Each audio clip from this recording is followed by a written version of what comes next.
Hey friends, welcome to the Kids Ministry Circle podcast. Kids Ministry Circle is a community for kids ministry leaders to be encouraged and equipped to love and serve the local church. I'm your host, Lauren Jackson. We are in week 2 of our Advent and Christmas mini-series, and today I am talking to Clayton Greene. Clayton is on the team that created Good Kind. Good Kind is on a mission to help families develop the good kind of habits and holiday celebrations.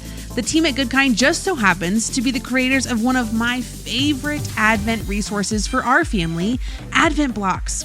Clayton and I spend a lot of time today talking about how kids ministry leaders can really help their parents and families start or deepen their discipleship rhythms this Advent and Christmas season. We all know that a huge part of kids ministry is partnering with parents and helping them be the primary spiritual voice in the lives of their kids. And Clayton shares so much wisdom on how we can do that better.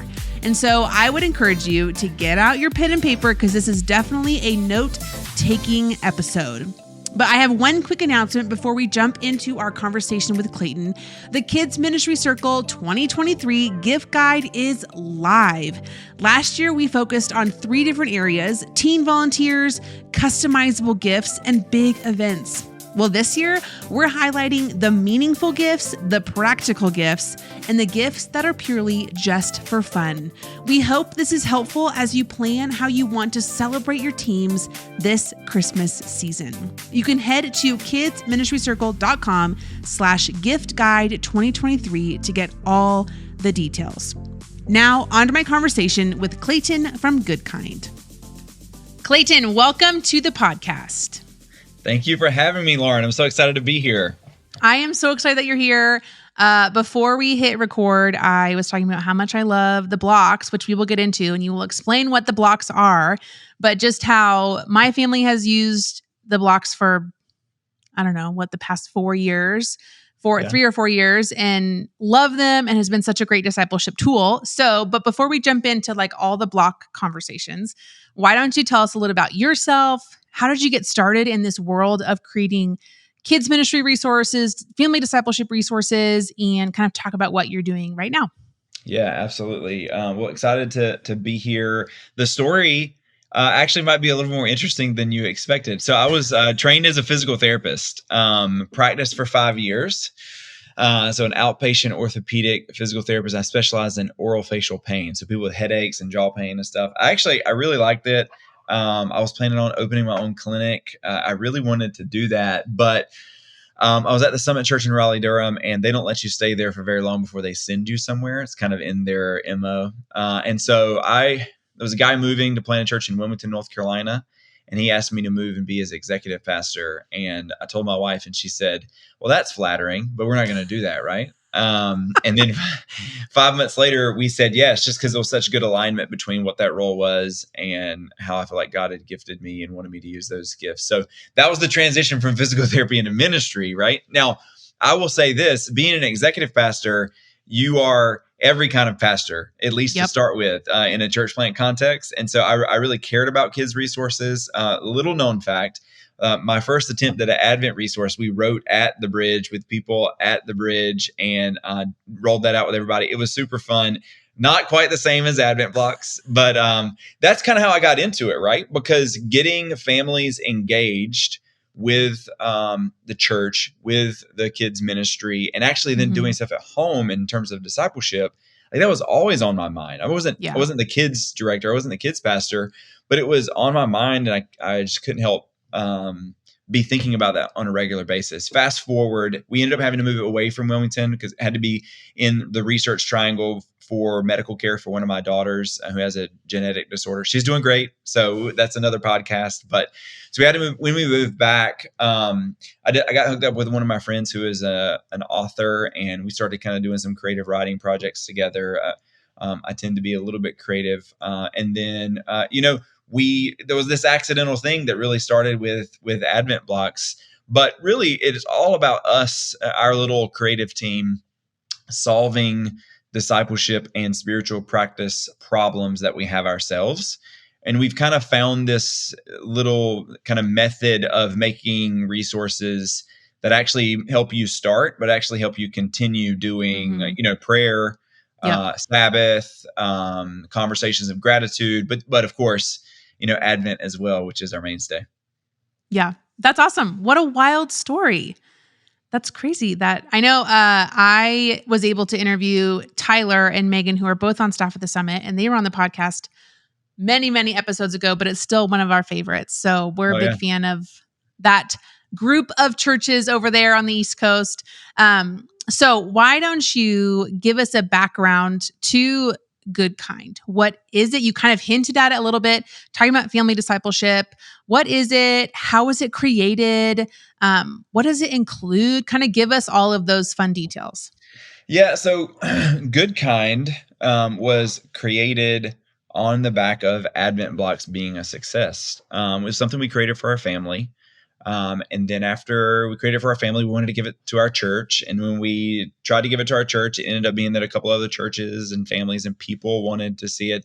And it kind of just worked for people so well. We wanted to provide it to more people. So we started making Advent blocks for more people. And then what we really got interested in was what was working with Advent blocks. And then we reverse engineered what we felt like was working with Advent blocks. Some things like that it's really tangible and in the middle of the home. Some things like our kids are able to play with it, like they have permission to go touch it, and they have permission to ask us to participate in something with them, right? So in those few things, you find a couple of key components that make Good Kind, or at least our products, what they are. We are trying to create resources for families to use, not to have them do a ton of work in given day, but to set their family up with rhythms so that on a regular basis, they are engaging with each other and engaging with God and having meaningful moments throughout the year. So I've already mentioned a couple of those things. If you go to the website, those products are Advent blocks and Easter blocks, the two big holidays. We also have some things for more like habit creation. So we have something called a Sabbath box, or the Sabbath family kit. We have the Gratitude, which is for table conversation. We have sticky prayers, which help with a more regular rhythm of prayer. And, we have some other things kind of in the pipeline ready to come out. If you really want to know our heart, though, our podcast, the Good Kind podcast, we go through and we just talk about every month of the year and how you might make that month a little bit more meaningful for your family. So I think that's a good example of who we are. Yeah. And I think that is something that my own family has taken just from the content that you're putting out and just my own experience in the kids ministry and family discipleship world is like we talk every day about God because that's just who we are. We pray and we do all these things, but then it's those special things of like, oh, it's the summer season. How can we make summer just a little bit unique and point us toward something specific? So like, for example, this summer, I had my oldest, we really worked really hard to memorize the books of the Bible and we did songs and we like had fun like that. And then, so looking forward to like Advent, it's like, oh no, we get out our Advent blocks and we do these fun things. And so I think the way that I kind of describe, if someone was like, what is your family discipleship rhythm? I was like, well, we do daily things. We do daily small things like praying and singing songs, just because that's a part of our daily rhythm. But then also we're big into seasonal habits and seasonal rhythms that point us to the bigger picture of the gospel. And so I just like I'm a huge fan of the language that you guys have around that, but also I think sometimes for the kids ministry leader who's trying to partner with parents and trying to equip parents, our go-to is, well, you should be doing a devotional every day. Right. And sometimes that's not attainable. I would say for most people, that rhythm is not attainable. Right. And it's not, you can't continue it over a long period of time. And then parents get discouraged and then they feel like they're failing as a parent, as the primary spiritual voice. And then they're just stuck in this cycle of like, well, I don't feel like I'm doing anything. I don't know what to do. There's nothing that's attainable for me. And then we get in the whole subject of, well, sometimes parents just don't feel equipped because maybe they're new to the faith. So a part of why I wanted you to jump on the podcast is to really encourage and equip our kids ministry leaders who are then turning to partner with parents and talk about these rhythms and habits and how we as ministry leaders can really champion the parent and Yeah. help them realize the importance of not only family discipleship, but also giving them tools to feel like they're succeeding at it. Yeah, and the success piece is like really important, right? So that if you look at any like new habit creation books, like not spiritual, but just habit creation, starting off with something really easy is so important in order to generate a little bit of momentum, because the consistency leads to, over time, something that is much more powerful than any large amount of commitment you can make in one day. Do you think you'll be in better shape if you ran for 4 minutes every day, or if you ran for 40 minutes for 4 days? Right? It's a very easy answer, right? But for some reason, when we tell families, hey, you should be doing a devotional with your family every day, the picture that they have there is maybe something that we would want them to do, right? Sitting down for a long period of time, you read, you ask questions, you pray, like that. We want to have that kind of attainable thing, like running a 5K out in front of them. But the first time that they do that, that shouldn't be the expectation that we have of them. Right. The first time they do it, it should be somebody opens the Bible, reads a verse, and everyone says amen. You know, and it's like, and if you do that for every day for a month, or 4 days a week for a month, then the next month we've already developed a rhythm that we can actually add something to. The thing that I like to point people to is like couch to 5K is like a phrase that we all know because it's an amazingly powerful tool. And there's a couple of different options for it, but couch to 5K works because if you go out try to train for a 5K, you've got to take the small steps before you get to the place of running the 5K. Why don't we think about spiritual practice the same way? You know, it's got to be, we got to start easier than we think we should. And then trust that over the long term, if we consistently put ourselves in front of a powerful God who loves us and wants to change us, then he will do that. Right. Yeah. So we got to make our end a little bit smaller. Yeah. That's so encouraging. And I think talk about how maybe in your experience, in your church context, how could kids ministry leaders roll this out? And not necessarily, maybe they're not picking Advent blocks for their resource, but in terms of encouraging parents to start small or encouraging parents to start anywhere, how do you think, in your experience, kids ministry leaders can engage in this conversation? Yeah. I mean, I love the idea of literally writing a couch to 5K plan for what a daily devotional looks like with your family. And you start people off on it every year. I mean, I think another thing that comes to my mind is don't always feel like you have to reinvent the wheel. Because every time you reinvent the wheel, you move the target for all the families that have been in your church for a period of time. Doing something new feels sometimes really exciting, but it might not be the best discipleship. I wish I could quote him directly because he is a mutual friend.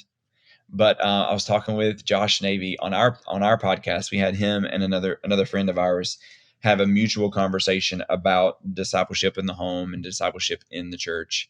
And he says something to the effect of, we often forget that faithful pastoring is more about reminding. And if you're reminding someone, you need to do the same thing over and over and over again. And I think as kids leaders, as church staff, we often feel like we have to create something new in order to entice people to come back. And we also often feel like we have to create something new in order to keep everybody's attention.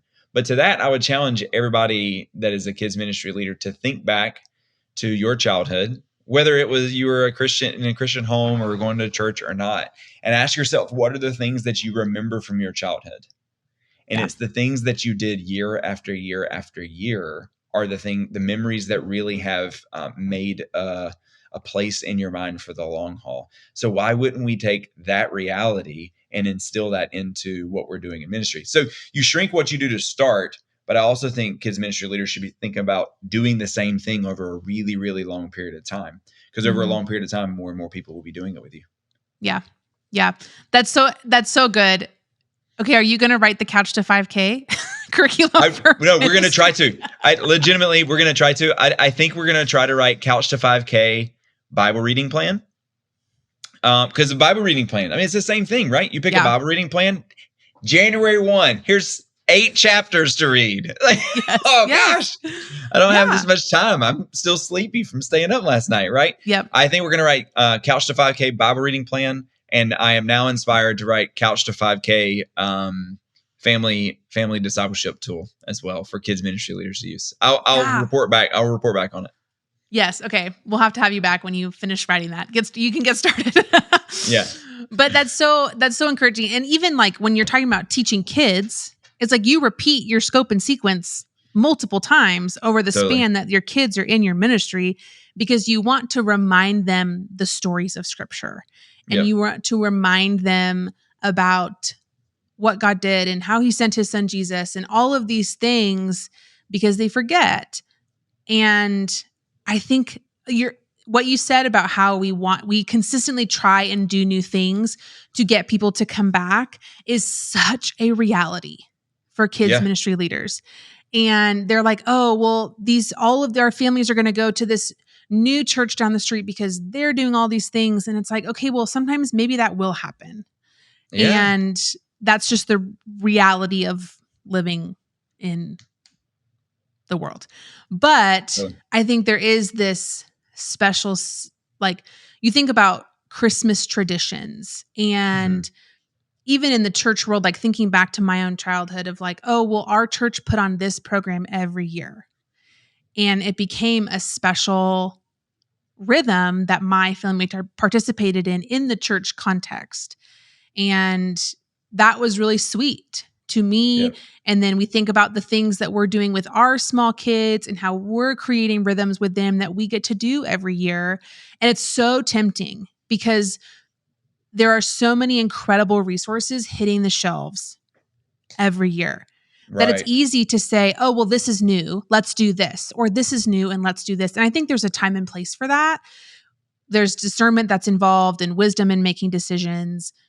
But I think it's okay to say, hey, we're going to choose this resource or we're going to choose this event and make it a part of our traditions. Totally. I had a question and then I just forgot about it because I was thinking about all the fun Christmassy things.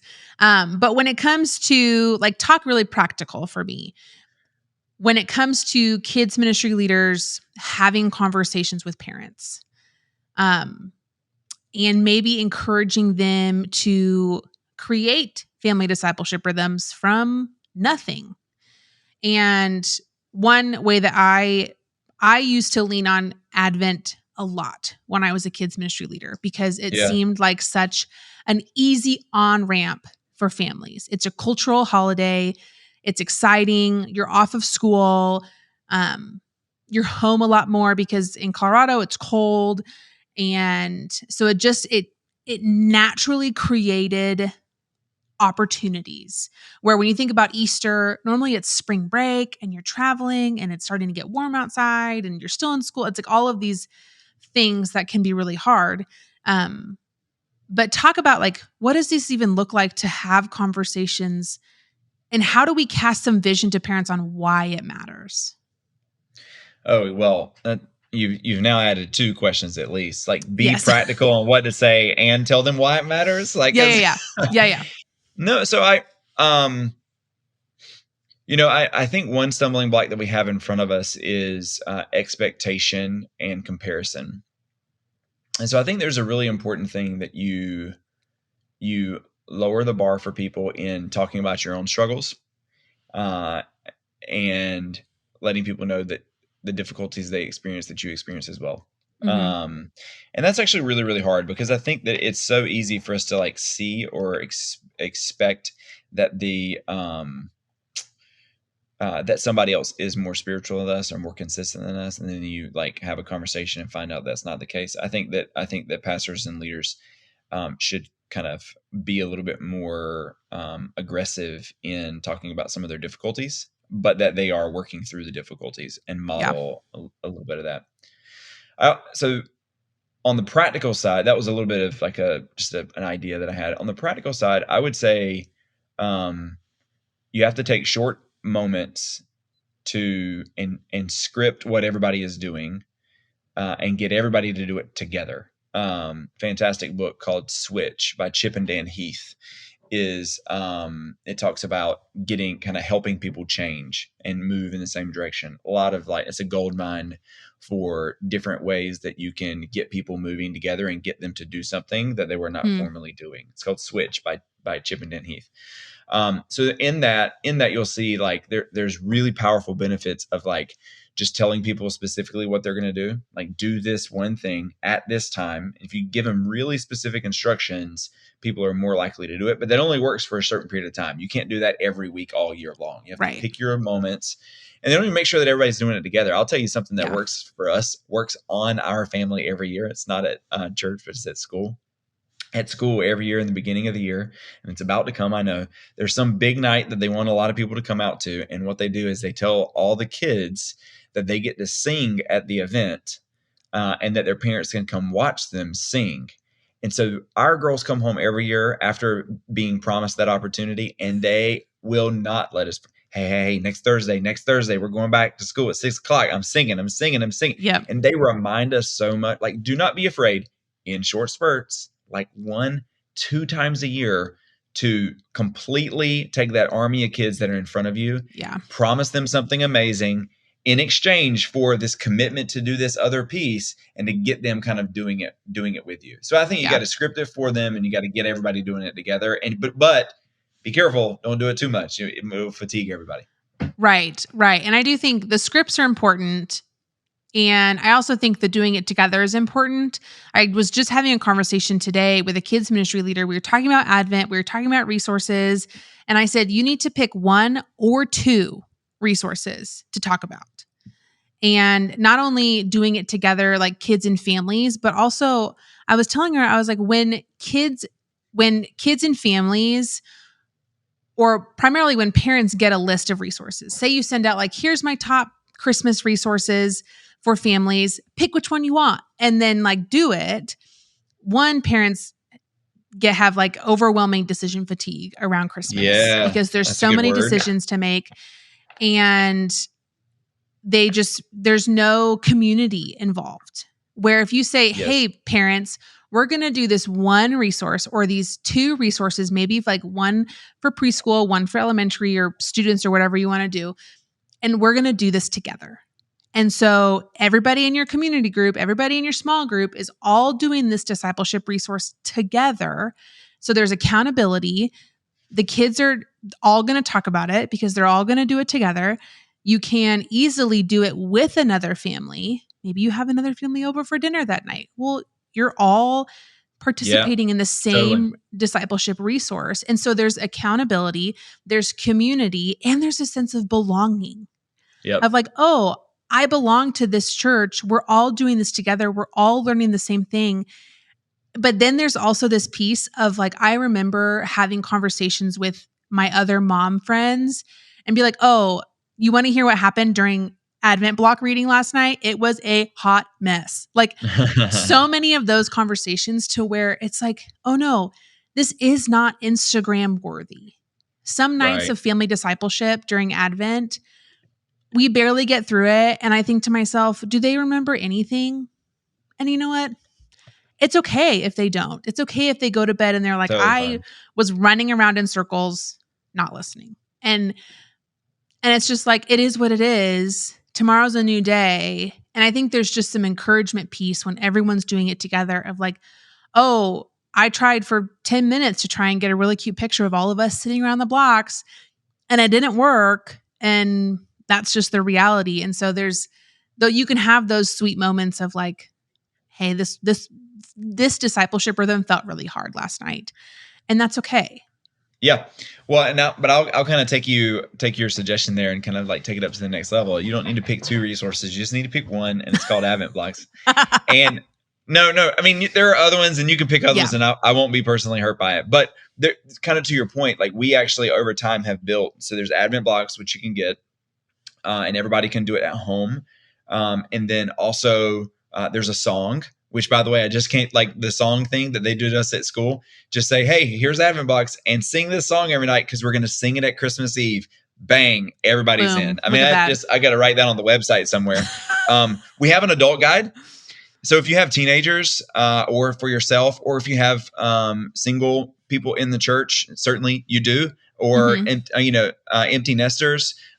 That adult guide is really, really powerful for them, and is even a deeper understanding for parents whose kids are going through Advent blocks. We wrote a board book this year, so we've kind of like gone and said, like, we did all the planning, and we really want we want your whole church to be able to participate in this, because the togetherness of it is so powerful. We went as far this year as we wrote like a sermon series guide that we did research for the sermons you could preach based on the days that align with the Sundays and with Christmas Eve this year.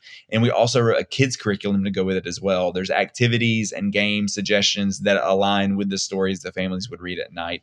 So that whole thing, that really does get people moving. And then at the end of that, you can kind of continue to encourage people. Hey, you remember when you're reading 5 minutes a night in December? Yeah, same thing. Just read this instead. And you hand another resource, or you tell them to read, some book of the Bible or something. Here's the Couch to 5K reading plan. Exactly. Coming out in January 2024. That's really fast. I gotta start. We need to end this podcast soon. And I mean, for those listening, I feel like I am a huge fan of Advent blocks. I talk about it in our YouTube videos. I share about it in the Kids Ministry Circle cohorts. And so that's why I wanted to invite you on the podcast, so we could hopefully get more people introduced to the Advent blocks. And I will say, there are other incredible resources. I do talk about other resources out there. There's a lot of great prayer guides that curriculums are putting out. There's a lot of great seasonal events. And so if Advent blocks is not going to work for your community, that's okay. I highly suggest that you at least try it.